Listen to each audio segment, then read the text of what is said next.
Hello everybody and welcome back to another episode here from yours truly, Wiglet, your one-stop shop for all things books, beards and beyond. Today is a special request video and I will be comparing A Raisin in the Sun by Lorraine Hansberry to The Great Gatsby, but particularly giving you 5 quotes on dreams and race that I think are particularly important to this play.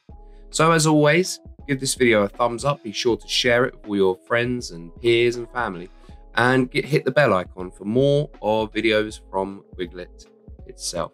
Also, we're across Twitter, Instagram and TikTok. Just search Wiglet on any of those platforms and you'll find more from where we are. So, what you can do with this video, I do recommend you to pause, take notes, hit a comment, okay? Drop a comment. As the Wiglet guarantee states, every comment is replied to. I make sure of that.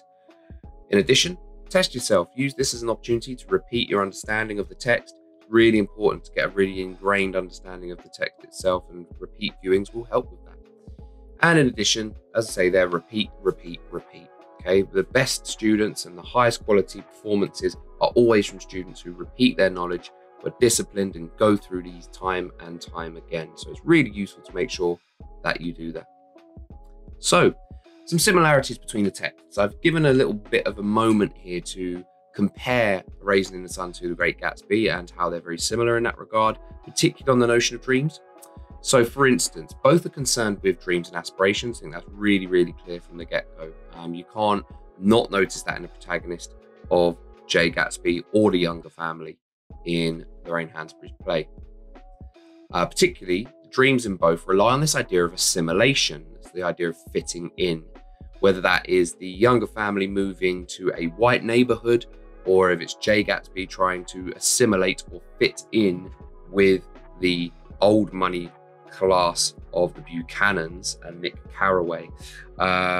Both are very important in terms of the notion of dreams. The dreams rely on them fitting into something they don't already.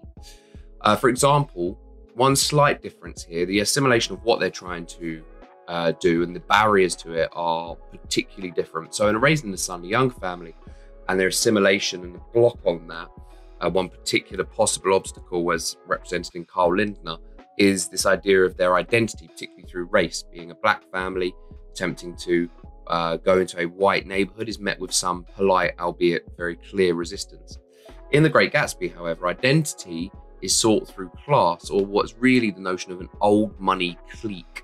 The characters of Tom and Daisy are born into money, whereas J. Gatsby has to be created from James Gatz to assimilate and blend in with said crowd. Whereas in A Raisin in the Sun, we're left with the hope at the end that it is possible. There is the rejection of the money and the offer from Lindner, and the young family are going to move in to the new neighborhood. Gatsby ultimately fails. For example, this quote here from Carl Lindner: people get along better, take more of a common interest in the life of the community when they share a common background.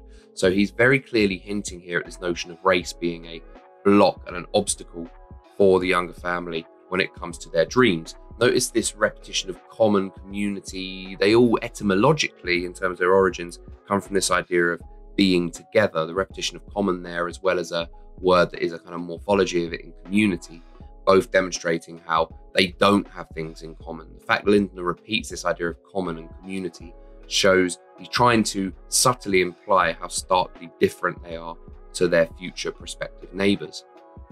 In addition, Tom Buchanan refers to J. Gatsby as Mr. Nobody from Nowhere, this mocking term to refer to Gatsby, demonstrating how in Tom's eyes, he can never ever possibly be someone that is assimilated into the world of old money, despite his lavish parties, his house being, or rather resembling, as Nick Carraway says, Coney Island or the World's Fair.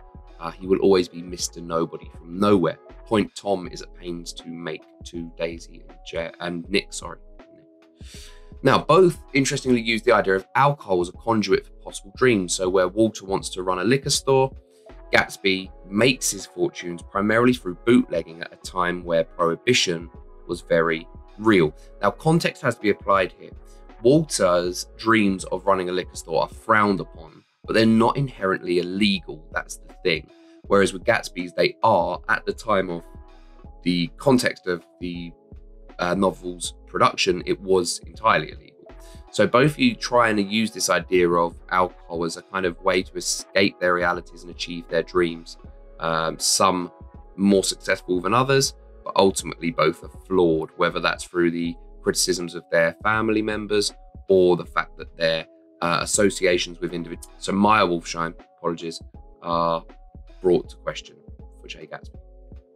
So a few differences between the texts in terms of dreams. First of all, the dreams in Raisin and Son are kind of familial, or social, so they rely on not just their families, but it's a dream that's shared by many. As Ruth says to Walter, you remember how we used to talk when Travis was born, about the way we were going to live, the kind of house. Well, it's all starting to slip away from us. Notice these repeated pronouns of we and us, demonstrating how Ruth is implying to Walter that the dreams are together, that they're shared, there's a shared ambition and a shared goal. Contrastingly, in The Great Gatsby, dreams are self-orientated. Okay, the fundamental dream in the entire novel is Jay Gatsby's attainment of Daisy Buchanan.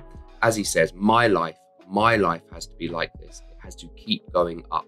Notice the repetition of the pronoun my there. It's inherently his dream. And this idea of keep going up, he has to keep going on this upwards trajectory to have any chance of achieving his one goal, and that is to be with Daisy Buchanan. So there's a really fundamental difference there in the notion of dreams in both texts. Now, dreams in A Raisin in the Sun, I'm going to have 5 quotes that will roughly come up here. Some will be more linked to race than dreams, some will have an amalgamation of both, and some will be exclusively pertaining to dreams. Now, the first thing you want to remember is the very title concerns dreams. A Raisin in the Sun is a line taken from the poem Harlem by Langston Hughes, What Happens to Dreams, or a Dream Deferred, as he says in the first line of that poem. This idea of it drying up, what happens to those whose dreams are postponed or even abandoned ultimately. Now, what's interesting is there's not just race as a notion here, but dreams are expected to be different between men and women. If we take the character of Beneatha and her dreams of going into medicine and how they are mostly not frowned upon, but they are suppressed, we see this important quote from her where she says, dropping to her knees, well, I do all right, thank everybody, and forgive me for ever wanting to be anything at all. Pursuing him on her knees across the floor, forgive me, forgive me, forgive me. Notice this use of hyperbole and melodrama to demonstrate how ultimately crushed Beneatha's dreams are. This idea of her almost being subservient in the stage direction, to dropping to her knees, pursuing him on her knees across the floor. This idea of Beneatha almost mocking herself for ever having had a dream that was unattainable. We see more of a cynicism in her dreams and her aspirations later on in the play. So in terms of further quotes concerning dreams or race, so for example, in this quote here from Mama, Big Walter used to say he'd get right wet in the eyes sometimes, lean his head back with water standing in his eyes and say, seemed like God didn't see fit to give the black man nothing but dreams, but he did give us children to make them dreams seem worthwhile. Notice these interesting quotes here from the deceased Big Walter, who's the subject of the insurance and then possible money that will come into the family. Him saying here how God didn't see fit to give the black man nothing but dreams. However, he gave us children to make dreams seem worthwhile. This idea here that dreams are passed down from generation to generation, and it's through family that dreams can never possibly be hoped to be attained or achieved, and that the hope and the dream lies in the children, and how Mama gives up any aspirations or takes the aspirations of her children and promotes and encourages them instead. It's a really important point.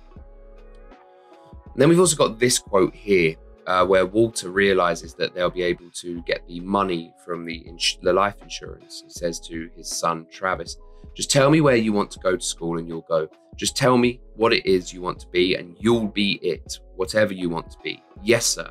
He holds his arms open for Travis. You just name it, son. Travis leaps into them and I hand you the world.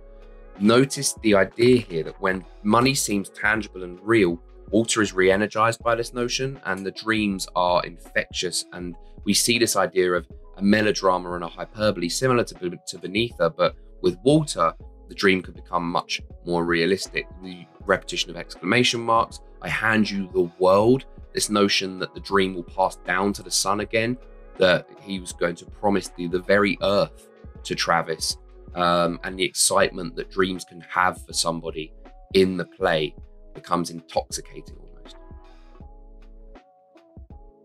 Then we go to this quote here where Beneatha is mocking the idea of her dreams, and she becomes deeply cynical. She says, "You with all your talk and dreams about Africa." This is when she has the proposal of moving to Africa. "You still think you can patch up the world, cure the great sore of colonialism?" And the stage direction says they're loftily mocking it with the penicillin of independence.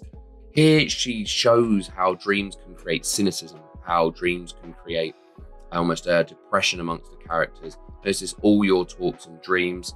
The idea of patch up, mocking it, very scathing, almost cynical language where Beneatha is concerned, when she feels like the dreams that she held are crushed, and this idea of her going to Africa won't change that, as we see at the end of the play that it hasn't come to fruition.